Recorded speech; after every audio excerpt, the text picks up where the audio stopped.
With in the short period of time आपने हमारे notes पे इधर आए, आपका बहुत बहुत शुक्रिया। आप इस बात से बखूबी वाकिफ़ है कि एनर्जी एडमिनिस्ट्रेशन पिछले 17 साल से जम्मू कश्मीर में काम कर रही है। इसके अंदर तकरीबन मेरे ख्याल से आज के दौर में, आज के इस डेट में 11,000 से ज़ायद एम्प्लॉयज़ काम करें, जिसमें हम डॉक्टर्स की बात करें, पैरामेडिकल स्टाफ की बात करें, मैनेजर्स की बात करें। वक्तन फ़ौक्तन आपकी माध्यम से हमने हमेशा अपनी डिमांड्स को उजागर किया है। कई डिमांड्स को सरकार ने हमलाया भी है, मगर कई डिमांड्स अभी भी उनमें अनदेखी हो रही है। आपके माध्यम से बताना चाहूँगा कि आज हमारी इस प्रेस कॉन्फ्रेंस का एक ही मकसद है, जो आप इस रिसेंटली हमारा जो असेंबली सेशन चल रहा है, जम्मू कश्मीर की जो असेंबली है चल रहा है, आपने खुद भी देखा हो, खुद भी मॉनिटर किया होगा कि रिसेंटली ऑनरेबल सीएम ने एक ऑर्डर पास किया है कि एक कमेटी फ्रेम की जाएगी कैजुअल लेबर्स, पीडीएल्स, कॉन्ट्रैक्चुअल्स के लिए, एडॉक्स के लिए, जिसमें उनके लिए एक रोड मैप तैयार किया जाएगा। 6 माह के अंदर उनकी रेगुलर्स के हवाले से रोड मैप तैयार किया जाएगा।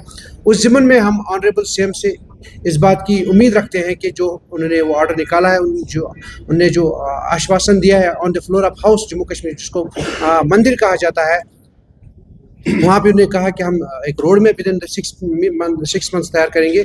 मेरी गुजारिश रहेगी, मेरी अपील रहेगी ऑनरेबल सीएम से कि जो एलीट क्लास है जम्मू कश्मीर का, जो एलीट क्लास है, डॉक्टर्स हो, पैरामेडिकल स्टाफ हो, मैनेजर्स हो, इसमें आरएनडीएसपी के लोग हैं, स्टेट एड्स कंट्रोल सोसाइटी के लोग हैं, एनसीडी के लोग हैं, 11,500 से ज़ायद एम्प्लॉयज़ में काम करते हैं, मगर आज तक हमारे साथ वादा शिकनी हुई है, हमारे साथ बहुत सारे वादे किए गए, कई सारी कमेटियाँ भी बनाई गई, मगर आज तक उन कमेटियों का कोई अमली जामा उन्होंने किसी डिमांड को नहीं पहनाया है। मैं आपको थोड़ा आगाही देना चाहूँगा कि 2018 में हमने जब प्रोटेस्ट किया था, आप उस बात से बखूबी वाकिफ़ है, उस वक्त भी एक कमेटी का गठन हुआ था under the head of principal secretary honourable chief minister. उस कमेटी को ये मैंडेट दिया गया था कि इनकी कराना चाहेंगे कि 2015 में गवर्नमेंट ऑफ इंडिया ने कैटेगोरिक डायरेक्शन दी थी स्टेट को कि दिस स्टेट स्पेसिफिक इशू, अगर इनको कोई भी इनको कोई पॉलिसी बनानी है रेगुलराइजेशन के लिए, स्टेट को इख्तियार है वो बना सकता है।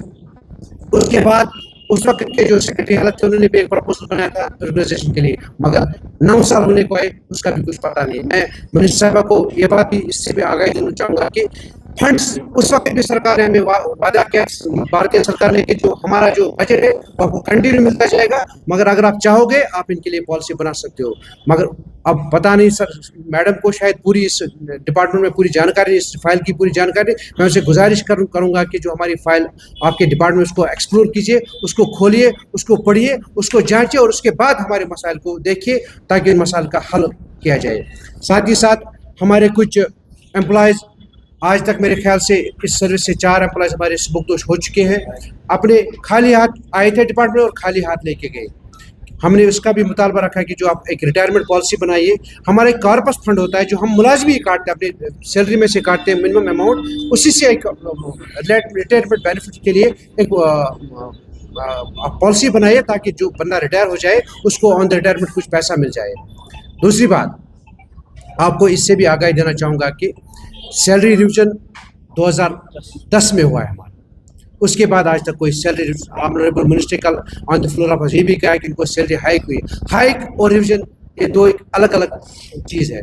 हाइक हुई थी हमारे 2021 में 10%, 10 और 5 हमारा एनुअल इंक्रीमेंट गवर्नमेंट की तरफ से होता है, 12% स्टेट ने दिए, वो भी गवर्नमेंट इंडिया का पैसा है।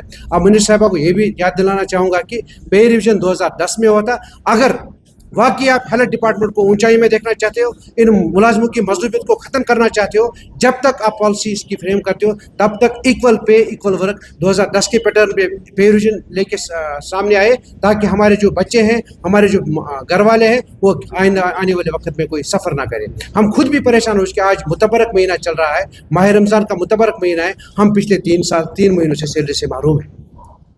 यहाँ ये बात काबिल जिक्र है कि मुतबरक महीने में भी हम परेशान पराकंद है कि हमें सैलरी, अब रिसेंटली 1 मंथ सैलरी रिलीज़ हुआ है, मगर 2 मंथ और भी बाकी है। मेरी गुजारिश रहेगी कि ऑनरेबल मिनिस्टर से इस मसले को बारीक बीनी से देखे, एनर्जी मसाइल को बारीक बीनी से देखे, ताकि आने वाले वक्त में हमें मजबूर न कीजिए हम रोडों पे आए। आपने पहले भी देखा होगा हमें मजबूर किया जा रहा है सड़कों पे आने के लिए। मैं गुजारिश करूंगा कि अगर आप हमारे मसले को संजीदगी से लें, ताकि हम रोडों पे हम ज़रूरी नहीं समझते रोडों पे, मगर आप हमें मजबूर कर रहे हो सड़कों पर आने के लिए, रोडों पर आने के लिए।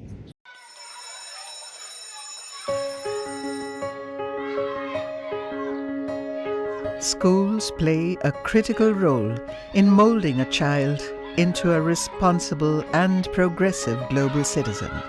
A good education empowers a child with infinite opportunities to discover and innovate. Over the past few decades, of all the innovations that have taken place all across the world, how many can India lay claim to? Perhaps not many. Rather than being pushed to master existing texts, students must be encouraged to learn, unlearn, and critically evaluate everything they observe through the formative years of their education. Shri Educare was formed out of a commitment to expand SEL's reach of providing quality Indian education. It is essentially engaged in setting up schools from preschool to K-12 at both national and international levels. Jammu Kashmir की खबरों के लिए जुड़े रहिए GK update के साथ।